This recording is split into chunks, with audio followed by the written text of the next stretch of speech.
order. I'd like to thank the Nashville SC and Geodis Park for hosting us this morning. And I'd also like to congratulate our own Predators for making the playoffs. We're very excited about that. So we're looking for a very exciting run. Sean, I know you have it under control. So no one has reached out to us for a public comment today, so we'll move on to our next agenda item. At this time, I'll have consideration of the minutes from the March 21st, 24 meeting. You should have had an opportunity to review these. At this time, I'll entertain a motion to approve. So moved. Is there a second? Second. Any discussion or corrections? If not, all in favor, please signify by saying aye. Aye. And opposers, nay. Motion passes. Thank you. At the request of Director Hogan, who's only able to be here for a short while today, we'd like to move agenda item number 5 up in front of the Executive Director's report. Are there any objections from the board? If not, I'm going to ask Josh Thomas, our attorney with Metro Legal, to walk us through the agreement and bring us up to date and introduce Cummings. Thank you. All right, thank you, Madam Chair. Actually, I wanted to, can you hear me? Okay. I wanted to start, I didn't mean to cut you off, but I want to give a little bit of context and just kind of remind everybody of where we are. But you will remember that last month we reported that procurement had published the notice of intent to award naming Cumming Group as the authority's construction representative. A protest was filed and withdrawn as we communicated to the board the next week. And so since that time, we've been working with the assistants of procurement and our attorneys, Josh and Lexi, to negotiate a contract. So Josh is going to walk you through the contract momentarily. But before he does, I do want to introduce you to the Cumming team.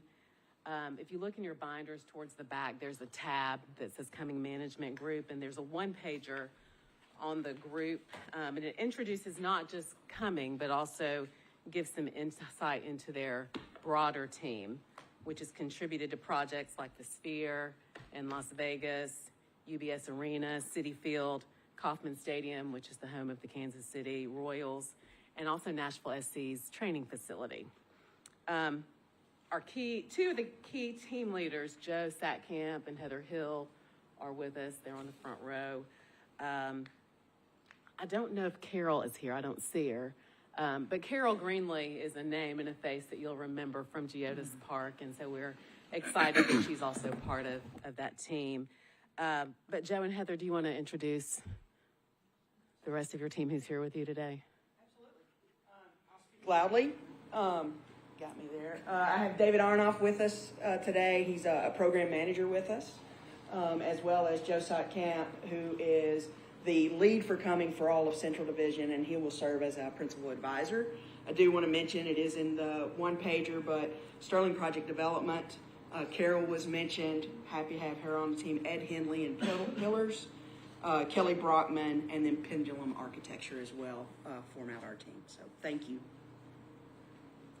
So if we're done, then I would. Were you about to say something? No. I'm sorry. No. Okay. Proceed. All right. Do you want to start to walk through the contract? Thank you, Monica, and thank you, Madam Chair. Behind tab 4, you have the copy of the contract with the Cumming Management Group. If you are familiar with contracts that have gone through Metro Procurement, a lot of this seems pretty familiar to you as far as the language. However, I do want to sort of highlight some of the key differences that are in this contract. So if everybody's with me, looking on page 1, you'll see in section 2, and section 2.1 particularly, it talks about the duties and responsibilities. And obviously, Cumming Management Group is going to be serving as the authority's representative. And then 2.1, it references to Exhibit B for the scope of services. And there it kind of sort of lists kind of what Cummings is going to be doing for the authority. It's not an exhaustive list, but it does give a good representation of the things they're going to be doing for us. And a lot of that came out of the various agreements related to the new stadium, and also in conversations with Cumming Group and with other folks in Metro about what makes the most sense for Cumming to be assisting with the authority on this project. The next section I want to point out to you is section 3.1, which is again on the first page. The contract term, so typically for Metro contracts, the term is usually for no more than 60 months. Obviously, we're hopeful that this project is going to be completed before then. So the contract will either terminate either at the time that the new stadium is built and completed, or in 60 months, whichever occurs first. If we do have, for some reason, it goes longer than 60 months, obviously, we can come back to the authority to have that contract term extended. The next part that I want to reference you to is section 4.1. That is on the second page, and that refers to the contract value. And so this contract right now has a maximum value of $4.2 million. And if you also, not to have you skip through pages, but if you want to go later into the contract, I believe it's forgive me, I don't have it written down.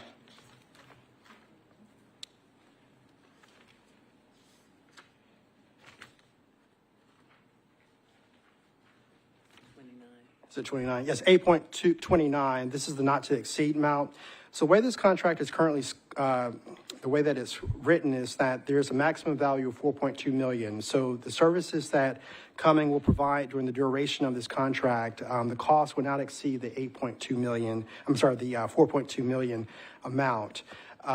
So the services that Cummins will provide, if you go to Exhibit A, there is a list of the pricing. So as they provide these services and bill their hourly rate, they obviously will charge us for that amount.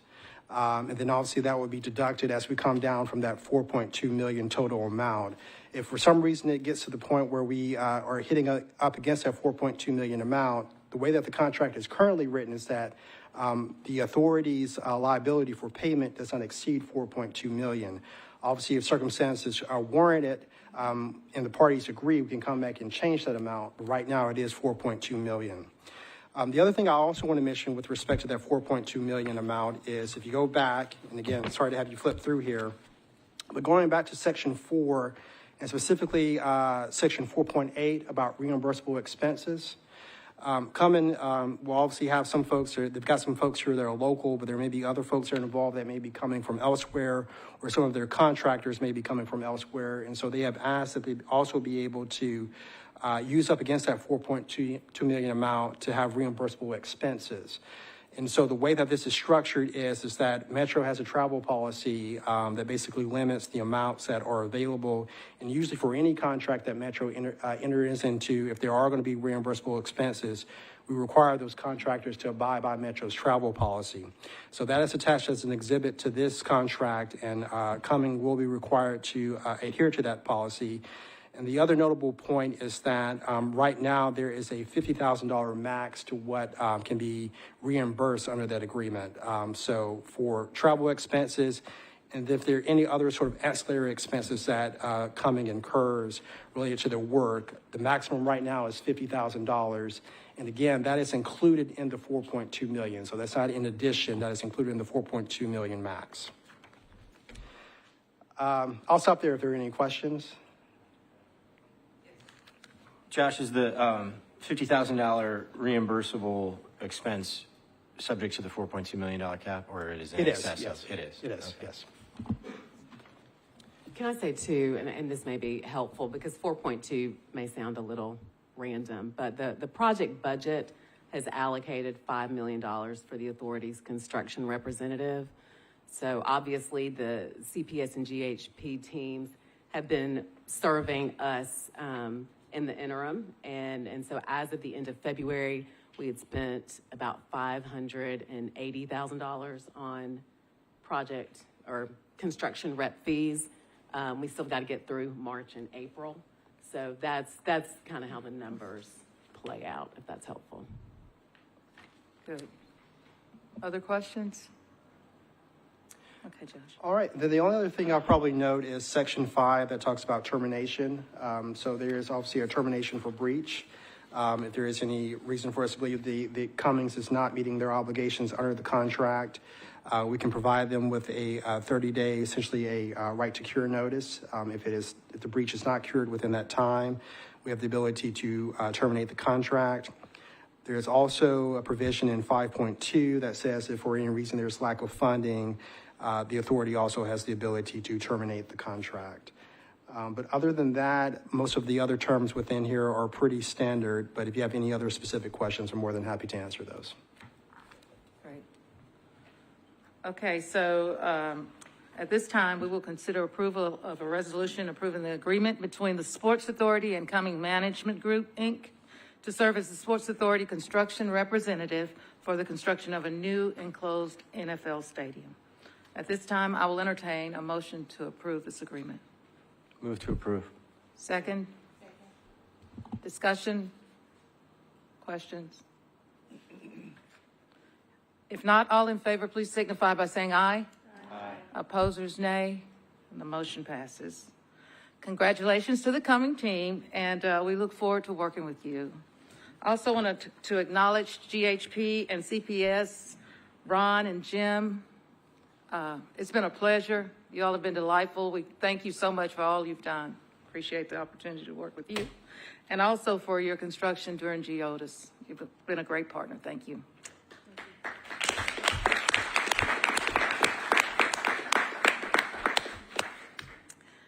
So at this time, we'll move back to our agenda, and we're going to ask our executive director to bring her report. Monica. Thank you. So as you've heard, much of this month has really been spent on negotiating the contract with Cumming, and you know, it's never an easy process, but I think at the end of the day, it's been a good one. I think there's been a lot of collaboration. Everyone's been very helpful and just available to make it work. And so I'm really grateful to everyone for that. On April the 1st, we had a stadium kickoff meeting with the Titans Cumming team, CPS and GHP, Mark Sturdivant from the East Bank team, legal, and our staff. And this was Cumming's real introduction to the project. And as you can imagine, there's so much information that has to be transmitted and absorbed, and so many details. The Cumming group has basically been integrated into all of the weekly, bi-weekly, monthly meetings. I think they're getting good at drinking from the fire hydrant, and we're making a lot of progress. So our next step is to integrate them more fully into the broader East Bank project, and so we are in the process of scheduling a meeting with Bob Mendez, who's the Chief Development Officer in the Mayor's office, the East Bank team, and the planning department. So that's a lot of what we've done and what we'll be doing over the next month. I think I am going to leave it there for today. Believe it or not, there are some other things that we're working on in our office outside of the Titans Stadium, and so we'll bring some of that back to you probably next month. So if there are no questions, that concludes my report. Thank you so much, Monica. You know, I think we fail to say it often enough, but we certainly appreciate you and your team. There are a lot of moving parts, and you all always do a great job of managing that for us. So thank you so much. Thank you, and I appreciate our team. They do a lot, and legal does a lot. And thank you, Josh. Next, we'll consider approval of a resolution approving the second amended and restated agreement between the Sports Authority and the Nashville Downtown Partnership. I think this is a topic we've visited often, and we're back. So, Monica, I'll ask you to kick that off for us. I think the board, with the exception of our new members, is very familiar with the agreement we have with the contract. The current agreement expires May 31st, and it authorized the partnership at no cost to use lots A, B, D, N, T, parts of R, E, and F for a daily shuttle operation and for special event parking. So the proposed agreement, and obviously everybody's being flexible, right? We're changing lots A through D are no longer available. So essentially what the new contract will do, it will relocate the partnership's operations from Lot A to Lot R. And so Lot R will be used for the daily shuttle program and also for the event shuttling program for Preds games. They also will be using Lot F which is where Metro employees park, and then the juvenile justice employees, who are also Metro employees, will also move from Lot E to Lot F. And so this is a 12-month agreement. Brandon Little has been, he has been instrumental in working with them. Jack Malone from the partnership is also here.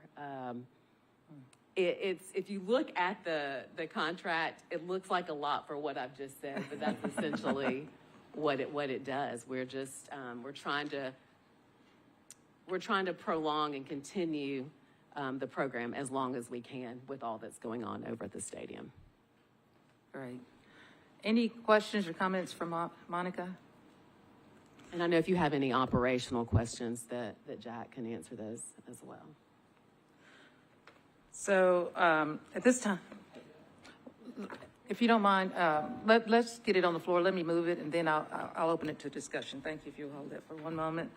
I'd like to propose that we entertain a motion to approve this resolution approving the second amended and restated agreement between the Sports Authority and the Nashville Downtown Partnership.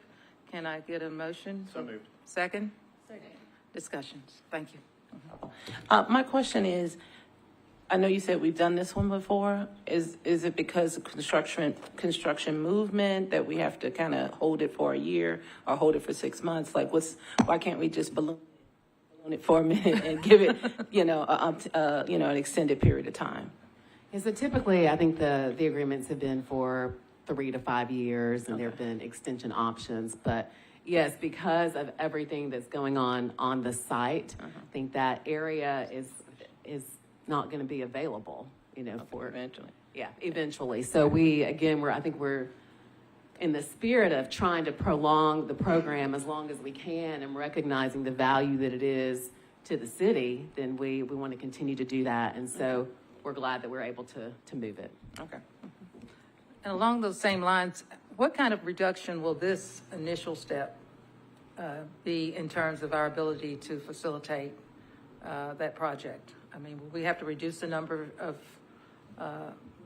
people that we can assist? Not currently under this move? Okay, great. Any other questions or comments? I have a question. Yes. So we're going from 3,544 available parking spaces to just the capacity that's in R and F, right? R and F, but F will be used solely for Metro employees. And then and Jack, correct me if I'm wrong, and you're welcome to come up here too. But then Lot R will be the area that's used for the daily shuttle and for event shuttles. And one private route, yes. And that'll be enough to accommodate, I know the downtown footprint changed during the pandemic and who's coming to work and all that. Are those 2 lots enough to manage the current Yes. downtown workers? Yes, we were much different capacity prior to COVID. Now we're operating about 1,100, 1,200 riders every day with flex schedules and things like that, that after COVID operations, we're very good at the current Lot R, Lot F. Does that impact the number of actual shuttles that we see downtown? Will there be less shuttles or will they just go? We do operate less shuttles compared to what we operated during COVID, just for carrying costs and fuel and things like that. How many shuttles generally will service the new plan? We currently operate 14 shuttles plus the 4 that we use in the events after hours. Thank you. That's helpful. Thank you. Any other questions? If not, we have a motion and a second on the table. All of those in favor, please signify by saying aye. Aye. Opposers, nay. The motion passes. Thank you and congratulations. Next, we have the Nissan Stadium Monthly Progress Report. We're going to ask Adolfo Birch and Shannon Myers from the Tennessee Titans to come up. Hello. Good morning. Shannon Myers, Chief Financial Officer with the Tennessee Titans. I'll kick us off and run through the current Nissan Stadium CapEx and then kick it over to Adolfo to talk about the new stadium. You have the full report in your binders. I'm just going to focus on that one-page summary executive memo to talk about the updates, which it is behind tab 7, I believe, probably. 6. 6. No. Where are we? There's also a memo. The memo from Shannon Is is, that behind the Titans 6? Stadium Oh, tab. okay. So yes, there's 6. Perfect. Hopefully you can find that. It's a good summary there. And in terms of our completed projects, we did highlight it in red there. We completed 3 projects this past month, all of which we've discussed previously. The biggest one being the completion of the electrical maintenance, so the main switchboards and switchgears. That was a very big project for us. That one we had estimated at a budget of 1.5 million, and we came in at a little south of 1.3, which was positive update there. Our stadium operations team, led by Bob Flynn, they do an incredible job managing that, and that was a big project for us to complete in the off season. In terms of ongoing projects, nothing to update from the last time we spoke, but with the anticipated projects, there are some items on there that as we're entering our off season and trying to complete projects in preparation for next season, as you know, we're only making updates that are truly necessary to current Nissan Stadium to ensure the function and use of the stadium. So some of those anticipated items relate to repairing deteriorating crumbling steps, replacing ADA chairs, escalator repairs, and items such as security. So I'm available if we want to go deeper into any of those anticipated items, but that's the conclusion of my report in terms of current Nissan Stadium CapEx. Thank you, Shannon. Okay. Any questions for Shannon? Okay, Thank you. All right. Thank you. Per our custom, we have submitted a detailed report that I think is behind tab 6. But I want to go through and highlight maybe a few points. I hope that everyone saw that we included a bunch of pretty pictures this time, and I guess, well, pretty if you're in the construction business, I guess. But hopefully they will help to illuminate some of the things that we're going to talk about. So first, let me start off with design and construction end. On that front, we basically have 3 active work streams. One is the continued review of the design development deliverables and a commensurate transition over to the construction document phase. We have the ongoing pre-construction services that are being performed by TBA, and then we are in the process of rolling out the construction procurements, so you'll start to see those come online. Of note, with respect to the construction and design end, I'd probably point out a couple things. One is we still remain on track to get a guaranteed maximum price later this year. I believe we're looking at the end of May for that. The permits for the mass excavation and structure have been obtained. Work has already started. I think between the fence work and the dirt piling up, as you see from the pictures, I think we can safely say it looks like an active construction site, and finally, I think would be my phrase for it. Recommendations of award have been issued for a number of items: site work, vertical transportation, electrical gear, and deep foundations. We have additional packages that will be coming imminently, and all of them will be available via the website. And then we are planning outreach. I'll touch on a little bit of that in a minute, but we'll have outreach associated with that as well, including some pre-bid office hour opportunities. Finally, I think the activity is going to continue to come through April. We're going into site demolition, more excavation, and then the construction and setup of the Titanstown, which is the trailer complex that'll house both all of the firms involved, but also our workforce development activities. I guess that's a good transition. On the DBE and workforce development front, we are pleased to report that our participation goals are tracking well.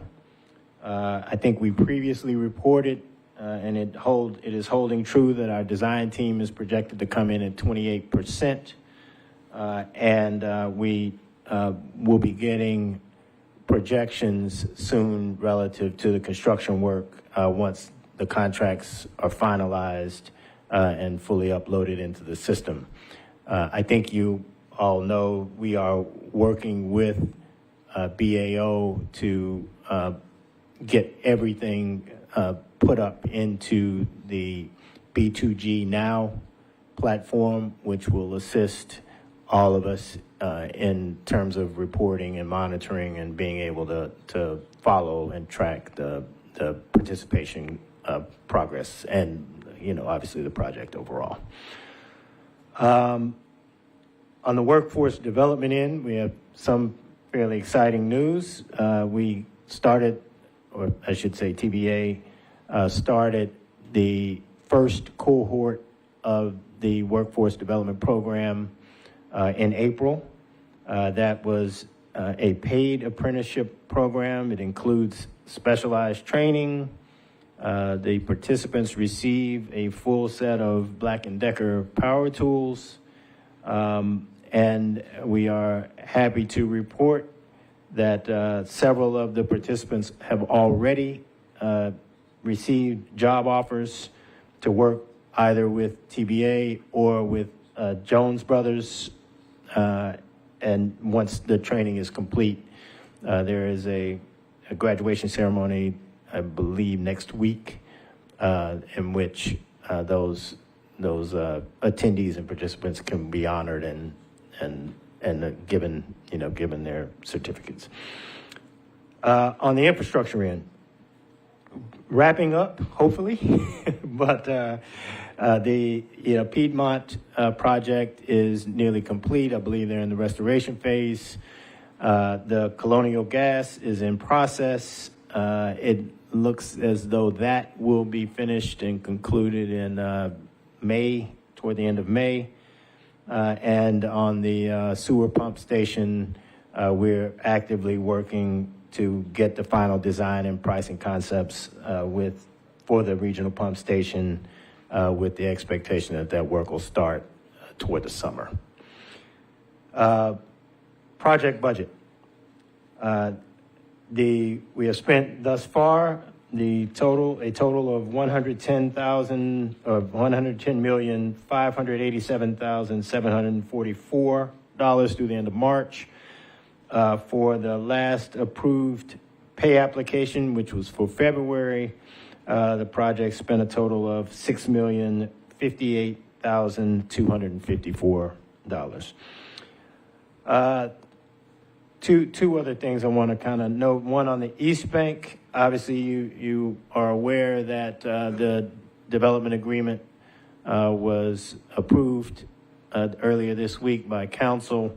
We have been working with Metro and the East Bank team on the work, thinking about the plaza in particular, but we're also working on site coordination generally as that plan starts to come to fruition. We haven't anticipated any issues, and everybody seems to be working very well with the understanding that that's an important project, and we should all be able to reach a good solution. And then finally, on the One Community end, I would probably highlight two things. One is our First and Goal small business program is up and running. It initially was a $2 million fund. Now it's a $3 million fund with the inclusion of generous support from TBA. That fund is going to serve 25 plus businesses to provide them with loans and grants. that will help foster economic equality and looking at the Nashville community through those programs.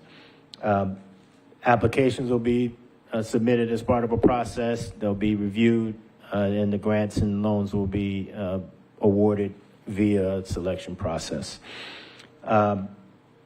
We probably should thank and acknowledge Citizens Bank, Corner to Corner, and Nashville Business Incubation Center because they are very important partners with us in this project.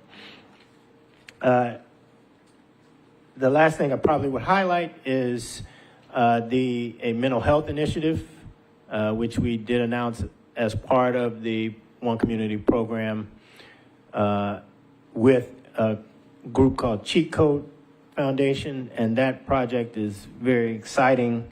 It's going to convene a number of clinicians and community leaders, mental health specialists, to really train on a specialized mental health training process. It'll be a four-month curriculum, and ultimately those clinicians will serve therapy sessions free of charge to residents in a number of identified zip codes that really serve to highlight the importance of focusing in mental health on those neighborhoods. And we're excited about that and its opportunity to uplift areas that have really been underrepresented in terms of mental health support and some of the care that they may be able to receive. So that concludes our sort of highlight of the monthly report for this month. But as Shannon did, if there are any questions, we'll be happy to try to answer them or find you an answer if possible. Thank you, Adolfo. I do have a question around the Workforce Development Initiative. How many individuals did you have in that program, and how many finished up the program? So I think the first cohort was a pilot to make sure that they could get the process and protocols in place. I think there were 6, and I believe that 6 are going to complete it. I think, as it ramps up, we just had a meeting to discuss this the other day, and I think what you'll see is there will be benefits not only to those who are actually able to participate in the program, but anyone who comes to the attention of the workforce development group will be able to potentially access other resources, be referred if necessary if there are things that would ordinarily block their ability to participate, being referred to resources that can assist them and hopefully clear up matters that might otherwise be an issue. So we think that in looking at it sort of holistically, it's really going to be able to serve a lot of people at the end of the day, in addition to those who are able to matriculate through the entire program. Great. I think it's awesome that you all are compensating them. That's wonderful. Oh, yes, absolutely. Any additional questions for Titans team? If not, thank you. Thank you so very much. Thank you. So at this time, I would invite our members to ask any questions you may have of our partners at this time. Anyone have anything on their mind? If not, the next agenda item is approval of a resolution approving the names of certain areas of Geodis Park pursuant to the terms of the lease agreement between the Sports Authority and Walsh Management. So at this time, I'm going to ask Lindsay Paola, of the COO of the Nashville Soccer Club, who is here with us today. Good morning, Lindsay. Morning. So we have 2 areas that require your approval. They're both corner kick terraces. One is our southwest corner kick terrace, and we request to call it the Publix Southwest Corner Kick Terrace, as Publix will be our official supermarket partner. The other is our southeast corner kick terrace, And we have had a long-standing relationship with Mars, and one of their brands is the Caesar brand. So we would like to call it the Caesar Southeast Corner Kick Terrace. And that's an exciting space for us because we'll allow dogs into the corner kick terrace each match. And we do a lot through the Pedigree Foundation for adoptable dogs, and we've had a pup cup, so we're excited to continue that relationship with Mars. Happy to answer any questions. Okay. Can you repeat that? The Caesar Southeast Corner?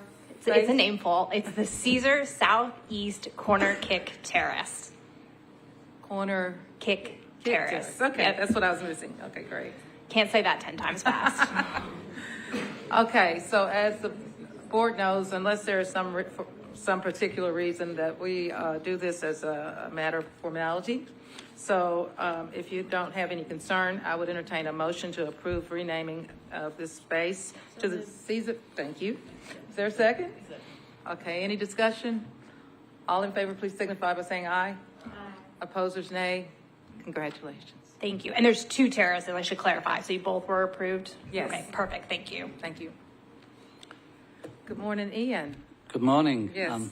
Welcome back to Geodis Park. I was actually just at an event at the governor's residence where John Ingram was honoured, and it was interesting to, he used the point that we're just 12 days away from when 2-year anniversary of playing our first game here, and so many people in this room were a huge part of making this beautiful venue. And I thought for the update today, we'd just kind of go through what we've achieved in that very short period since opening, and probably start with first slide, which is really what the objective was.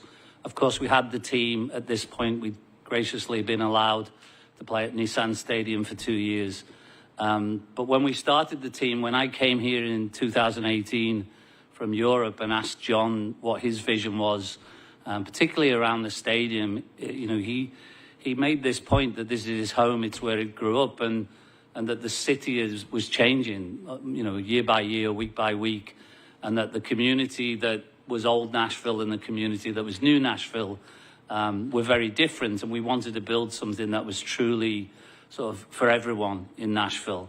So that being the core objective, we built this venue, and we worked really hard and continue to work really hard on being intentional about those things. And you've heard me speak before about the music we have here and the food choices we have here and the different price points and the different types of energy we try to bring other than just the soccer.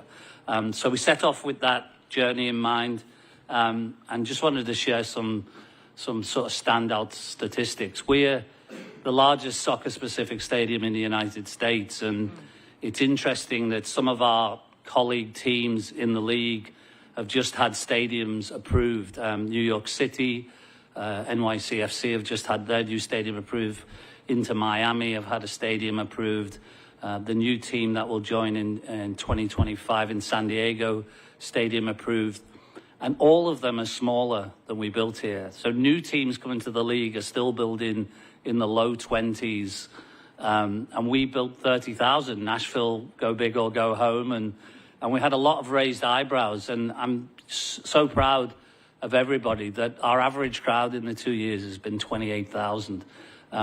We had a strategy session with our senior management team recently. We were talking about how we continue to grow our audience, but it's not really about growing the audience at the stadium. It's about outside. I genuinely believe by the time we get through this year and next year, I think we'll be full almost every game, sold out, just in the way we're seeing the trend. Our season ticket is the third largest, our season ticket base at 24,000, third largest in Major League Soccer, and the two ahead of us play in NFL stadiums or shared stadiums, so Atlanta and Seattle. And so we're really punching above our weight, and this stadium and this city is a big part of that. We've had over 1.1 million individuals hosted at games here, and as it says there, we've had tickets sold to people from every state in this country in 94 Tennessee counties. And so I think that lends itself to part of the objective, which was let's build something that's for everyone in Nashville and everyone in Tennessee. And people come, we see from the city and the tourism flow that people want to come here. We see more visiting fans from teams than a lot of my colleagues see at other teams. Everybody looks at the schedule, sees when Nashville is. But we've, at the same time as that, we've been able to maintain this thing where you don't go to a game and feel like it's half full of visiting fans.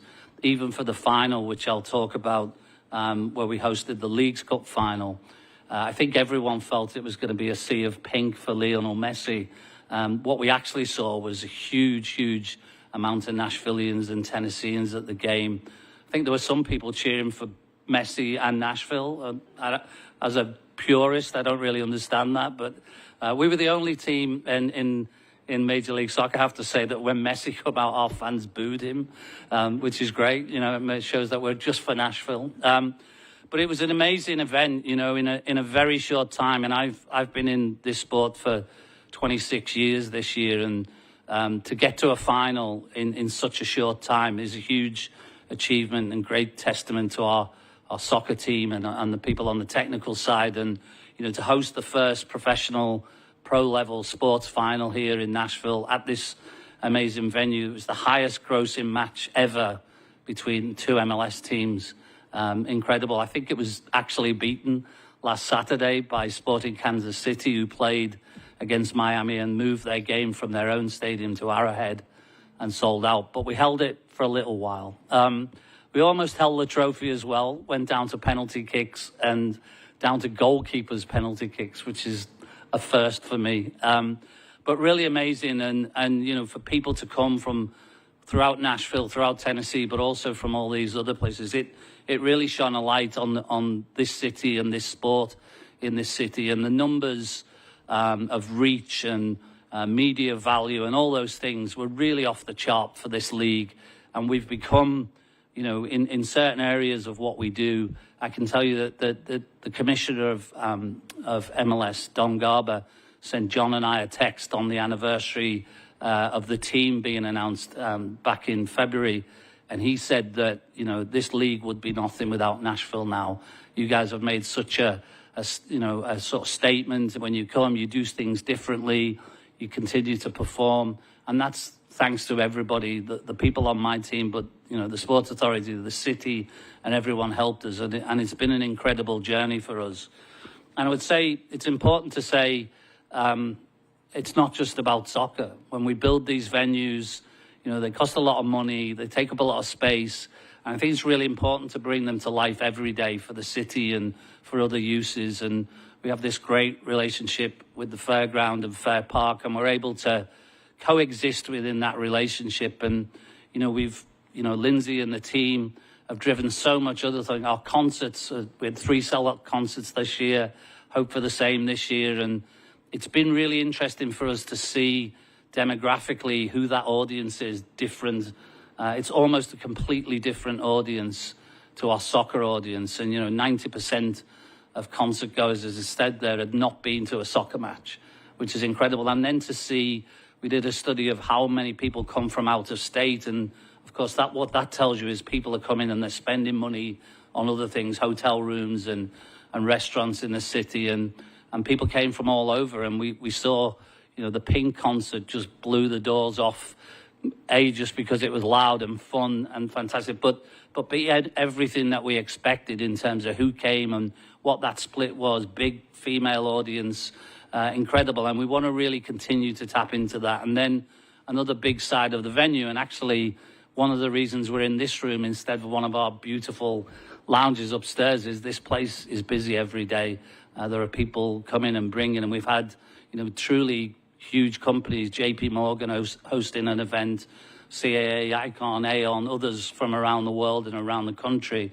And that was really what we set out to do. We wanted to build something that everybody in this room and beyond could be proud of. We're hugely proud of where we got to. We still feel like we're the young pup in soccer to some degree. But we're achieving great things. Some work to do on the field this year, but we're only 7 games in and we'll be fine. But thankful to everybody who helped, and very happy at where we are at this short period of existence in Geodis Park. Happy to answer any questions. Great. thank you for those comments. And I didn't introduce you appropriately. So this is Ian Era for our records, SC President and CEO of the SC Club. So thank you. Great presentation. I think if being busy is a problem, we're glad you have that problem. So we don't have a problem with that. Any questions? How was the Premier League weekend Yeah, recently? I know that's it was very another- successful. You know, Surprised to not see it part of your presentation. well, it's interesting.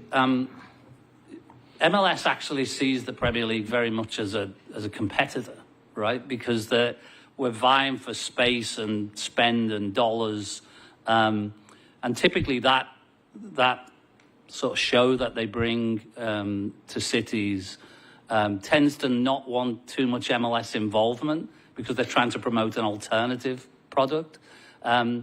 What was interesting here was the relationship with the CVC and Nashville SC, and obviously I served in the Premier League, know most of the characters in that. And so it was actually what I would say the most collaborative, and it actually had the biggest audience they've ever had for that show.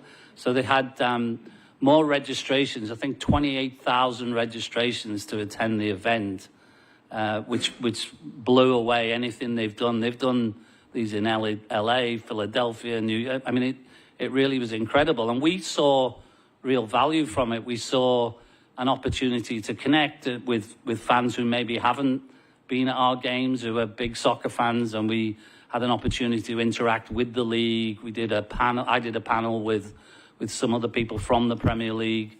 I think I don't see it as competition. I think we're trying to grow the hearts and minds of soccer fans, whoever they support, to kind of gravitate towards our team and our sport. And I think it was hugely successful. My team did a lot to kind of help them with logistics and other things, and we promoted the event with them and worked very closely with them. And as I say, I think they played out fantastically well. Apart from my other team, Liverpool, not winning on the day, I think it was a huge success. So. Any other questions or comments? If not, thank you, and congratulations on coming up on 2 years. Thank you. Bringing soccer to Nashville. Congratulations. So this concludes our agenda, and I'd like to thank the staff, Metro Legal and Finance, and all of our facility partners for your presence today. We thank our directors.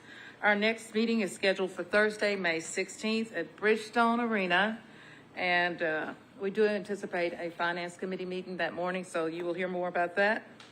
Are there any final questions or comments? If not, I'd entertain. Madam Chair. Yes. If I might, it was an interesting article in the paper a day or so ago about women's professional basketball team in Nashville, and this being the year of the women, and I just noticed in his... It's always the year of the women. Excuse me. I just noticed in the soccer report there that the ticket owners, 62% female and 38 male. I just wonder what's going on. I guess the females still control all the money. They do. They do. Okay. But anyway, it's a shout out, and we're still interested in bringing a female women's basketball team to Nashville, and I think all the records that were shown at the finals this year with Iowa and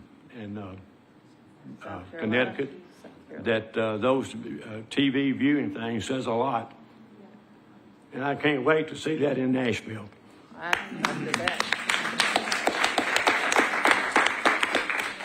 And as you know, we do have a Sports Authority initiative for a professional women's team. So you're going to hear more about that in the future, and we're excited to keep that on the front mind of the city of Nashville. So we're excited about that too. I was going to say, I mean, we haven't talked about it as a body lately, but there continues to be work in the background. Margaret Bim, who you all know, is still very involved in this pursuit. And, and I did hear from media outlets, following the commissioner's announcement that they anticipate and fully expect to add, I guess, 3 more teams between now and, for play by 2028. So Nashville continues to be named on the short list. We're excited about that. Still a lot of work to do, but we really appreciate everyone's support in this, and we'll have an update soon. Great. Any further comments or questions? If not, thank you for being here again, and I'll entertain a motion to dismiss. So moved. Thank you. Have a great day.